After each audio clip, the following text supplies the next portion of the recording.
Halo, saya Arta Sinamo dan Yopi dari grup C. Kami ingin berbagi tentang kesulitan, cara mengatasi kesulitan dan kreativitas dalam melakukan 10-3. Temanya adalah bagaimana kita bertanya tentang suasana gabungan dan melambangkan suasana itu sendiri. Ini tentunya lebih kompleks ya, makin kompleks. Dari 10 pertanyaan yang kita latihkan, uh, yang saya lihat adalah kita perlu sekali istilahnya tuh make sure supaya klien itu paham tentang arti suasana. Nah, saya katakan tadi dari sejak awal, suasana kita bisa ganti istilahnya kalau mau adalah laku, pikir kita, ucapan kita, atau apapun yang kita tunjukkan yang berdampak di mana energi itu bisa dilihat oleh orang lain.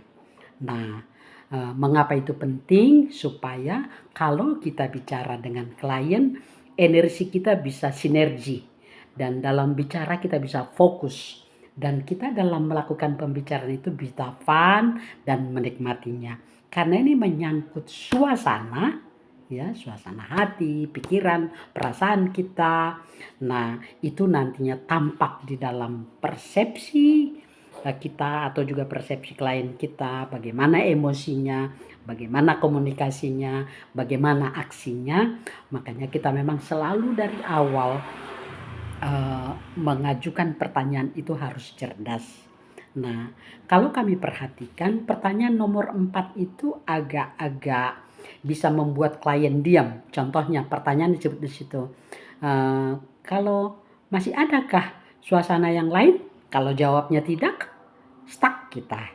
Jadi kita tidak mengajukan pertanyaan begitu. Tetapi kalau katakan lambang, gambaran suasana saya sekarang itu mungkin baru di 3, seharusnya 7. Atau saya sekarang dalam angka 5, seharusnya 9 supaya bisa mencapai tujuan itu. Ada 4 gap. Nah, kita harus mengeksplor gimana caranya supaya pelan-pelan tapi pasti itu yang tadinya dia suasananya di angka 4, dia 5, dia masuk ke 9. Berarti ada 4 kan? Itu berarti kalau naik dia 1, kita ajukan lagi pertanyaan 1, begitu ya.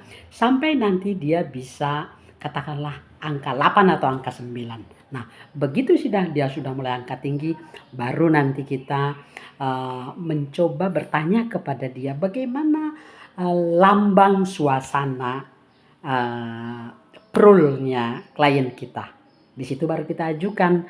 Kalau memang orangnya adalah tipe verbal, mungkin kita ajukan pertanyaan-pertanyaan yang kita tanya apa nama suasana yang kita ingin berikan kepada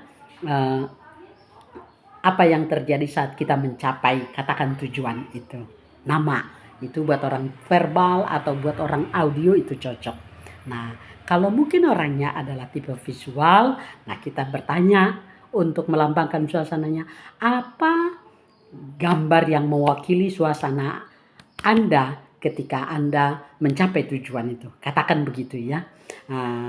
Dia akan membuat gambaran, seperti bunga, atau seperti ada emas di jari tangan saya gitu. Jadi dia memvisualkan suasana yang ada pada dia. Nah, kembali kita harus perhatikan ini orang tipe apa. Kalau dia tipe kinestetik, kita tanya mungkin adalah gerakan apa yang bisa menunjukkan katakan bahwa tujuannya akan tercapai. Nah, ini buat orang yang kinestetik, ini kita minta dia bikin gerakan.